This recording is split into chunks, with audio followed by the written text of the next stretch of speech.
उम्मीद है अब तक पिछले प्रोग्राम्स आप बना चुके होंगे और समझ चुके होंगे। दोनों फॉर्मेटिंग के प्रोग्राम का लिंक आपको भेजा गया था, इसको आपने समझा होगा। अब जो अगला टॉपिक है, अब नया टॉपिक शुरू कर रहे हैं। जो नया टॉपिक है आपका वो है array, array in C. Array होते क्या हैं? जैसे सामान्यतः अगर आपको 5 वेरिएबल की आवश्यकता है, 5 अलग अलग वैल्यू स्टोर करनी है, तो एक ही तरीका आपके पास है कि 5 अलग अलग वैल्यू वेरिएबल्स आप लें। जैसे a बराबर 0, b बराबर 0, c बराबर 0, d बराबर 0, e बराबर 0। लेकिन एक दूसरा तरीका भी है सी में, वो है एरे। एरे का इस्तेमाल करके आप एक नाम से एक से ज़्यादा वैल्यू स्टोर कर सकते हैं। इसके लिए क्या करना होता है कि एरे को आपको डायमेंशन देनी पड़ती है, साइज देना पड़ता है। जैसे इस एग्जांपल में सामने जो दिखाई दे रहा है आपने डिफाइन किया int a of 5। आपको डेटा टाइप भी बताना होता है उसका, int a of 5 या float a of 5 या char a of 5। जिस तरह का डेटा टाइप आप बताएंगे उस तरह का एरे बनेगा। एग्जाम्पल हम इंटीजर को लेके चल रहे हैं फिलहाल। आपने लिखा int a of 5, तो इस तरह से 5 सेल का एरे बनेगा। और आप ध्यान दीजिए, इसका जो इंडेक्स है वो स्टार्ट होगा 0 से, 1 से नहीं।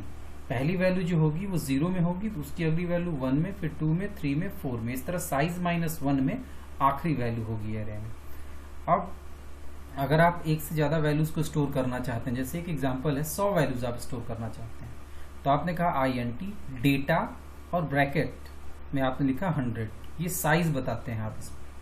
जैसे नीचे सिंटेक्स लिखा हुआ है डेटा टाइप, एरे का नाम और ब्रैकेट में एरे की साइज। आपने लिखा int डेटा 100, इसका मतलब 100 सेल की एक एरे बनेगी जिसमें 0 से लेके 99 तक a ऑफ 0 में पहली वैल्यू होगी और डेटा ऑफ 0 में पहली वैल्यू होगी और डेटा ऑफ 99 में आखिरी वैल्यू होगी। इसी तरह से अगर आप किसी और प्रकार का डेटा टाइप बनाना चाह वो एरे बनाना चाह रहे हैं, आपने लिखा फ्लोट मार्क ऑफ 5। इसका मतलब फ्लोट प्रकार का एरे बना, मार्क जिसके 5 एलिमेंट्स होंगे। 5 एलिमेंट्स मतलब वो पांचों एलिमेंट्स फ्लोट प्रकार के होंगे। ये ध्यान रखिएगा कि एरे मिक्स्ड डेटा टाइप को स्टोर नहीं कर सकता, एक ही प्रकार का डेटा टाइप होना चाहिए। अगर इंटीजर एरे है तो सिर्फ इंटीजर स्टोर करेगा, कैरेक्टर एरे है तो सिर्फ कैरेक्टर स्टोर करेगा, और फ्लोट एरे है तो सिर्फ फ्लोट ही स्टोर करेगा। अब एक चीज और ध्यान देने वाली बात है कि एरे जो है अपने डेटा को कंटिन्यूअस मेमोरी लोकेशन पर स्टोर करता है। इसका मतलब क्या है? अगर ये इंटीजर एरे है, इंटीजर मेमोरी में स्टोर होने के लिए 2 बाइट जगह लेता है। अगर पहला 222 मेमोरी लोकेशन पर है तो अगला निश्चित रूप से 224 पर होगा, उसका अगला 226 पर होगा। और यही अगर फ्लोट होता तो पहला अगर 222 पर है तो अगला उससे 4 आगे, मतलब 226 पर होगा, और उसका अगला 230 पर होगा। अगर कैरेक्टर एरे है तो वो 1 बाइट लेता है, तो पहला अगर 222 पर है तो अगला 223 पर, उसका अगला 224 पर, अगला 225 पर, इस तरह करके होगा। तो कोई भी वेरिएबल मेमोरी में जब स्टोर होता है तो किसी न किसी मेमोरी लोकेशन पर स्टोर होता है, और उस मेमोरी लोकेशन को हम रिप्रेजेंट करते हैं अनसाइंड इंटीजर से।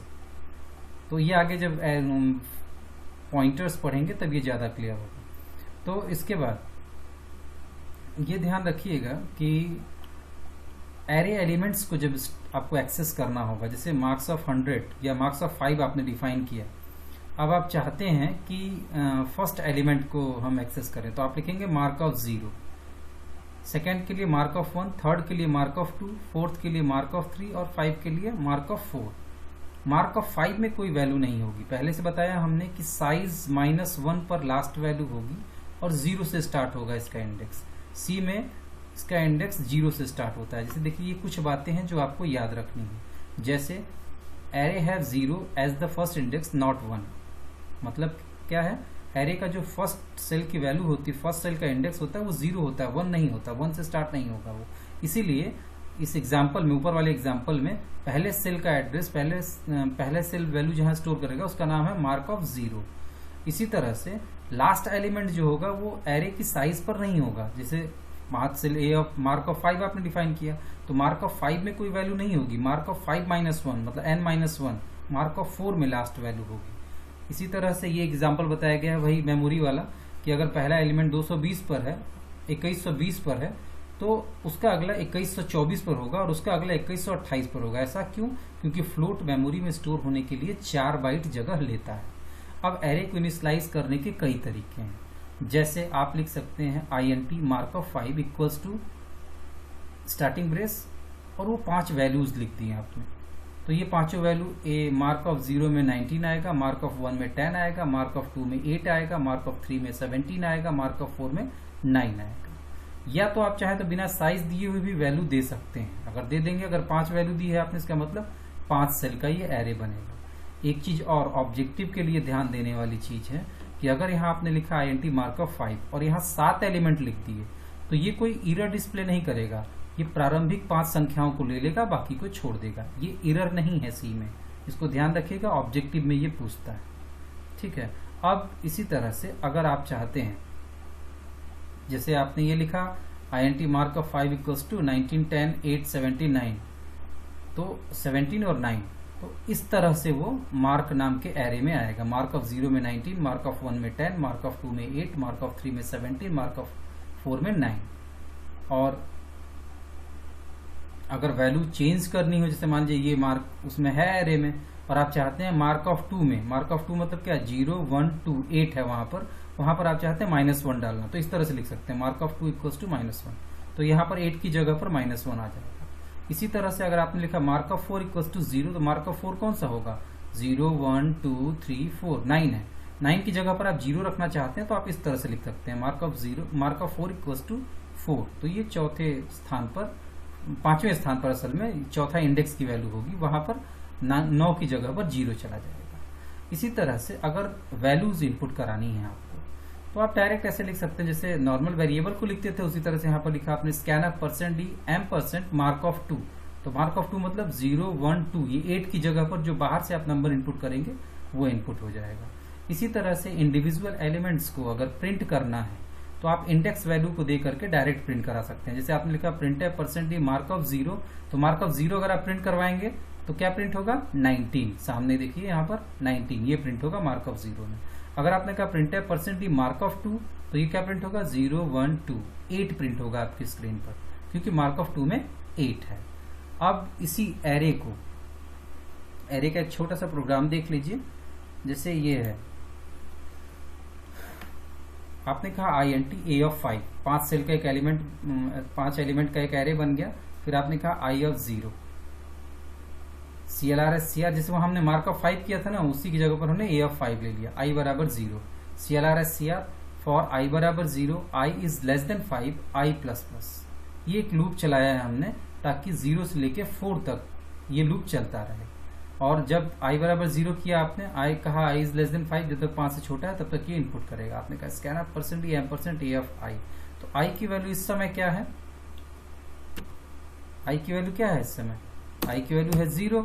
इसका मतलब आप जो नंबर इनपुट कर रहे हैं A of 0 में इनपुट होगा पहला नंबर। ठीक है। उसी तरह फिर I++ करेंगे, I की वैल्यू हो जाएगी 1। फिर आपने चेक किया I क्या 5 से छोटा है, 5 से छोटा मिलेगा। फिर आप कहेंगे scanf %d m% A of I, A of 1 के अंदर अगली वैल्यू इनपुट करिए, तो अगले सेल में A of 1 में अगली वैल्यू इनपुट होगी। फिर I++ करेंगे, I की वैल्यू हो जाएगी 2। फिर आपने चेक किया I इज लेस देन 5, क्या 5 से अब भी छोटा है, तो 5 से छोटा मिलेगा। फिर आप कहेंगे scanf %d m% A of I, A of 2 के अंदर, क्योंकि I की वैल्यू तो 2 है ना इस समय, A of 2 के अंदर अगली वैल्यू आ जाएगी। फिर आप कहेंगे I++, I की वैल्यू क्या हो जाएगी 3। फिर आपने चेक किया I is less than 5, I क्या अभी 5 से छोटा है। फिर आप कहेंगे scanf %d m% A of I, तो A of 3 के अंदर अगली वैल्यू आ जाएगी। फिर I++ करेंगे, I की वैल्यू क्या हो जाएगी 4। फिर आप चेक करेंगे I is less than 5, I क्या 5 से छोटा है, 5 से छोटा मिलेगा, तो नीचे जाएंगे scanf %d m% A of I, A of 4 के अंदर अगली वैल्यू आ जाएगी। फिर I++ करेंगे, I की वैल्यू क्या हो जाएगी 5। फिर I is less than 5, I 5 से छोटा नहीं है। अब देखिए फॉर के लूप के साथ अपने स्टार्टिंग ब्रेस क्लोजिंग ब्रेस नहीं लगाया, इसका मतलब इस कंडीशन के गलत होने पर इस लाइन को छोड़ के आगे बढ़ जाएगा। अगर सही है तो इसको एग्जीक्यूट कराएगा, फिर यहाँ पर I++ करेगा। फिलहाल ये कंडीशन गलत होगी क्योंकि I 5 हो गया है। फिर आपने एक मैसेज प्रिंट किया, यू हैव इनपुटेड, मतलब आपने इनपुट किया है, ये मैसेज आपकी स्क्रीन पर आएगा। उसके फिर से लूप चलाया आपने फॉर I बराबर 0, आप उसी लूप को, उसी एरे को प्रिंट कराना चाह रहे हैं। I की वैल्यू 0 हो गई। फिर आपने चेक किया I इज लेस देन 5, क्या 5 से छोटा है, तो I 0 है, 5 से छोटा है। आपने कहा printf %d A of I, I की वैल्यू क्या है 0, मतलब जो पहला एलिमेंट A of 0 में इनपुट किया है आपने वो आपकी स्क्रीन पर प्रिंट हो जाएगा। फिर I++ किया आपने, I की वैल्यू हो जाएगी 1। फिर आप चेक करेंगे I क्या 5 से छोटा है, 5 से छोटा मिलेगा। फिर आप कहेंगे printf %d A of I, A of 1 की वैल्यू प्रिंट होगी। फिर आप आई प्लस प्लस करेंगे, आई की वैल्यू हो जाएगी 2। फिर आप चेक करेंगे आई क्या 5 से छोटा है, 5 से छोटा मिलेगा। फिर आप कहेंगे प्रिंट है %d a of i, a of 2 को प्रिंट करिए, तो a ऑफ 2 की वैल्यू प्रिंट हो जाएगी। फिर आप आई प्लस प्लस करेंगे, आई की वैल्यू क्या हो जाएगी 3। आप चेक करेंगे आई इज लेस देन 5, आई क्या 5 से छोटा है, 5 से छोटा मिलेगा। फिर आप कहेंगे प्रिंट है %d a ऑफ i, अब a ऑफ 3 में जो वैल्यू आपने इनपुट की थी स्कैनफ में वो प्रिंट हो जाएगी। फिर आई प्लस प्लस करेंगे, आई की वैल्यू क्या हो जाएगी 4। फिर आप चेक करेंगे आई इज लेस देन 5, आई क्या 5 से छोटा है, 5 से छोटा है। आप कहेंगे प्रिंट है %d a of i, a of 4 को प्रिंट करिए, तो a ऑफ 4 की वैल्यू प्रिंट हो जाएगी। फिर आई प्लस प्लस करेंगे, आई की वैल्यू क्या हो जाएगी 5। फिर आपने चेक किया आई इज लेस देन 5, आई क्या 5 से छोटा है, 5 से छोटा मिलेगा। तो आप फिर कहेंगे प्रिंट है %d a of i, sorry I 5 से छोटा नहीं मिलेगा, तो ये लूप टर्मिनेट हो जाएगा। आप देखेंगे आपकी स्क्रीन पर 1 से लेके 5 वैल्यूज इनपुट करेगा और 5 को प्रिंट कर देगा। अब जरा इसका आउटपुट देख लीजिए। Alt F9 किया आपने, कंपाइल हो गया, कंट्रोल F9 किया। अब 5 नंबर्स आपको इनपुट करने हैं। आपने कहा 3 4 5 6 7, एंटर किया आपने, देखिए 3 4 5 6 7 ये आउटपुट आ गया जो एरे में आपने इनपुट किया है। अब यहाँ पर थोड़ा सुधार करते हैं, जैसे हम इसके पहले मैसेज देखना चाहते हैं, तो हमने यहाँ लिखा printf इंटर 5 नंबर्स, फिर रन कराया हमने, तो हमारे सामने ये मैसेज लिख के आएगा 1 2 3 4 5। हम स्पेस के साथ भी इनपुट कर सकते हैं और इंटर की प्रेस करके भी कर सकते हैं। इंटर किया हमने, वो हमारे 5 नंबर प्रिंट हो गए। अब हम चाहते हैं कि ये मैसेज हर बार आए, ठीक है, तो हम यहाँ नहीं दे रहे, इसको हटा दिया हमने। हम चाहते हैं हर नंबर के इनपुट करने से पहले मैसेज आए, तो हमको क्या करना पड़ेगा, लूप के अंदर उसको देना पड़ेगा। इसके लिए स्टार्टिंग ब्रेस लगाएंगे, क्योंकि अब 2 काम हो जाएगा, एक मैसेज भी और एक वो भी, स्कैनर भी। प्रिंटफ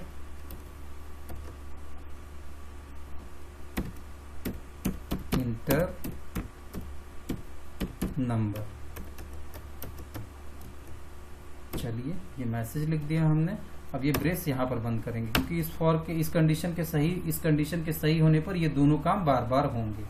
अब इससे क्या फर्क पड़ेगा, Alt F9 कंट्रोल F9 1, देखिए फिर मैसेज आ गया, फिर मैसेज आ गया, फिर मैसेज आ गया, फिर मैसेज आ गया, फिर 1 2 3 4 5 आ गया। अब इसका और भी तरीका था, जरूरी नहीं था कि हम हर बार ऐसा करें। ये फॉर का लूप हम इस्तेमाल करना क्यों जरूरी था, ये भी समझना जरूरी है। अगर ये फॉर का लूप नहीं होता, ये फॉर का लूप अगर नहीं होता, तो ये क्या करता, ये सिर्फ एक बार आपसे नंबर मांगता है ना। अब उसी काम को करने के लिए आपको क्या करना पड़ता, यहाँ पर ये अब 0 को इनपुट कराया आपने,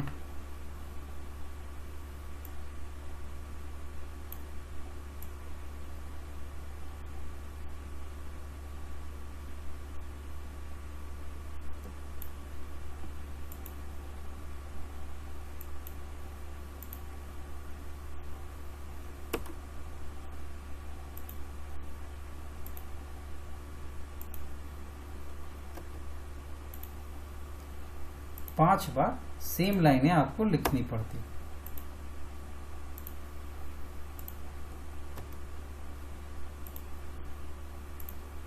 और हर बार, पहली बार a ऑफ 0 में इनपुट करा लिया, अगली बार a ऑफ 1 में इनपुट करा लिया, अगली बार a ऑफ 2 में इनपुट करा लिया, फिर a ऑफ 3 में इनपुट कराया, फिर a ऑफ 4 में इनपुट कराया।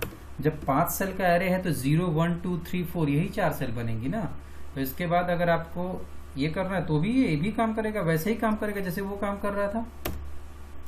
लेकिन अंतर आप समझ रहे हैं, ये प्रोग्राम कितना बड़ा हो गया। अब ये 5 के लिए तो सही था, अब अगर यही मान लीजिए 50 इनपुट करना था तो ये क्या 50 बार ये लाइन लिखते, नहीं ना। तो इसके लिए आसान तरीका क्या था कि हम फॉर के लूप का इस्तेमाल कर लें, ये यूज न करें, इससे हमको इतनी बार लिखने की आवश्यकता नहीं पड़ेगी। अब अगर हम चाहते हैं कि मैसेज एक ही बार प्रिंट हो और उसके बाद फिर इनपुट हो जाए, तो हम फॉर के लूप के ऊपर ये मैसेज रख सकते हैं। फॉर i बराबर 0, i इज लेस देन 5, आई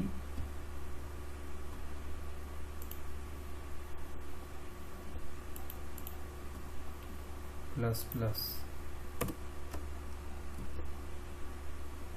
और यहाँ पर 0 की जगह आई कर देना होगा। ठीक है, फिर रन कराइए। सॉरी, ये कीवर्ड क्या है, और यहाँ पर इक्वल्स टू साइन होना चाहिए। कीबोर्ड हमारा थोड़ा गड़बड़ हो गया है, इसलिए दिक्कत हो रही है। यहाँ पर आई इक्वल्स टू 0 होना चाहिए। चलिए, अब इसको कंट्रोल F9 करें। देखिए अब मैसेज एक ही बार आ रहा है, क्योंकि फॉर के लूप के ऊपर हमने लिखा था। ठीक है, तो ये है आपका एरे। एक बार इसको समझने की कोशिश करिएगा, फिर कोई दिक्कत हो तो मैसेज करिएगा, हम वापस से फिर कोई दूसरा तरीका इस्तेमाल करके एरे आपको डिफाइन करेंगे, और नहीं तो फिर इसके बाद एरे की प्रोग्रामिंग शुरू करेंगे। Thank you.